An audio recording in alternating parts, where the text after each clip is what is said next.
And just a side note, wild indigo, it's got indigo. This is not a purple flowered plant. It's actually a yellow flowered plant.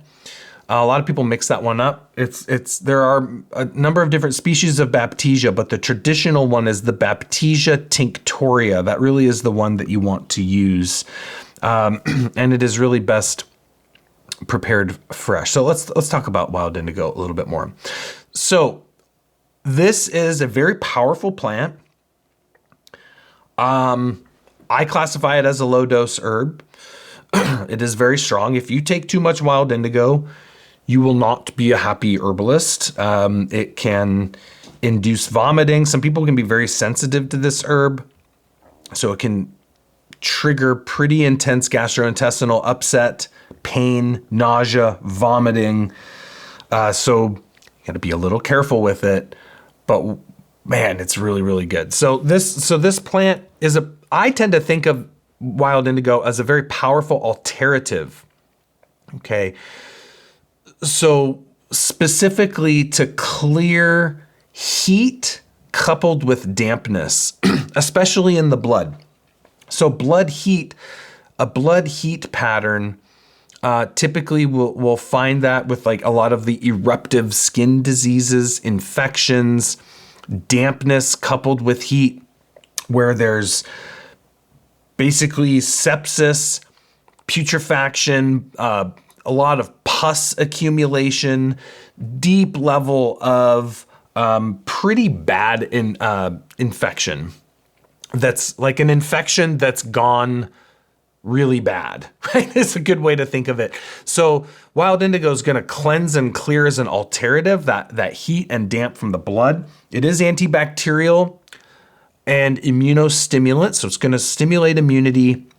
It does have its own antibacterial properties, and that specifically is applied for the bowel, for the digestive system, and is used in a modern herbal practice for severe Crohn's, ulcerative colitis, dysentery, and it has the specific indication for, and it sounds pretty gross, but it would be kind of like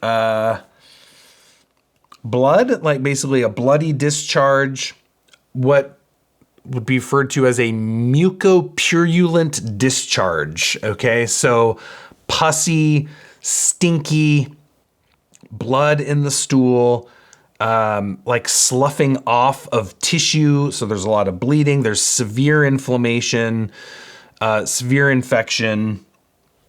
The way the old doctors would describe it would be like the color of the washings of meat, which is, kind of a gross visual.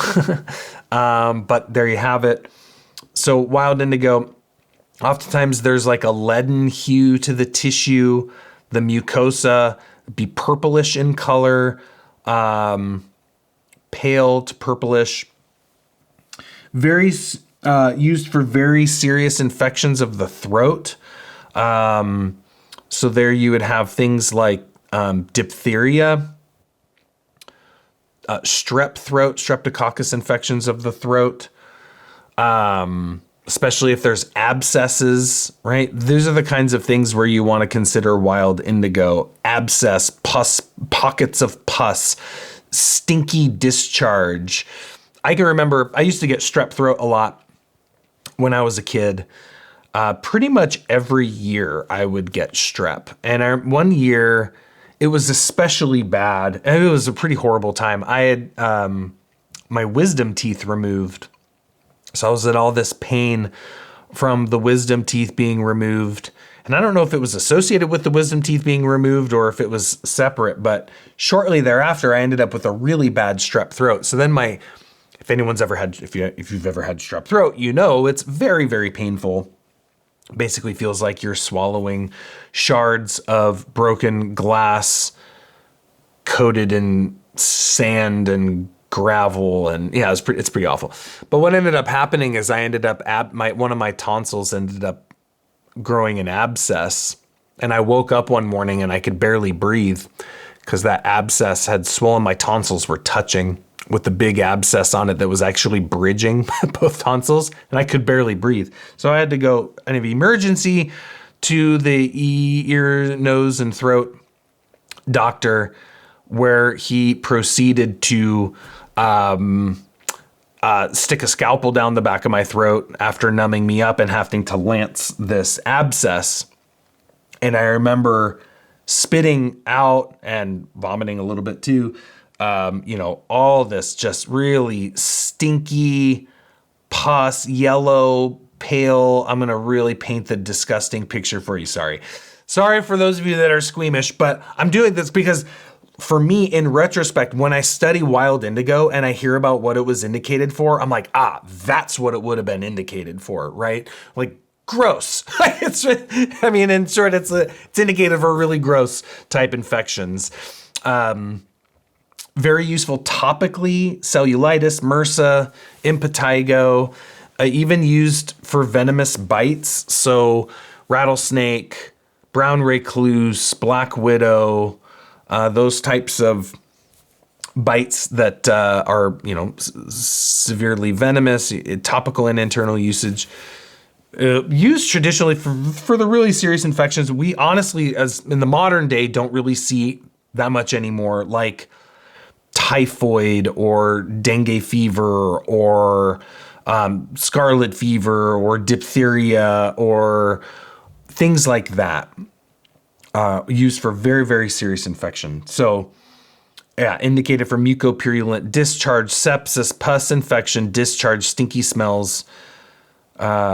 So that's kind of how we think of wild indigo. So I think of it as this very powerful alternative to clear out that very stagnation tissue state coupled with severe heat, irritation, excitation with infection. Again, this is a low dose herb. Do not exceed 5 to 10 drops per dose. Okay, that's 5 to 10 drops, not 5 to 10 dropperfuls. It's a really important difference. Do not take 5 to 10 dropperfuls of Baptisia tinctoria. You will be in a seriously uncomfortable situation. 5 to 10 drops. I would start at 5 and see what is tolerated. Of course, topical usage is, you don't have to be quite as careful because it's topical, but internal, be very careful.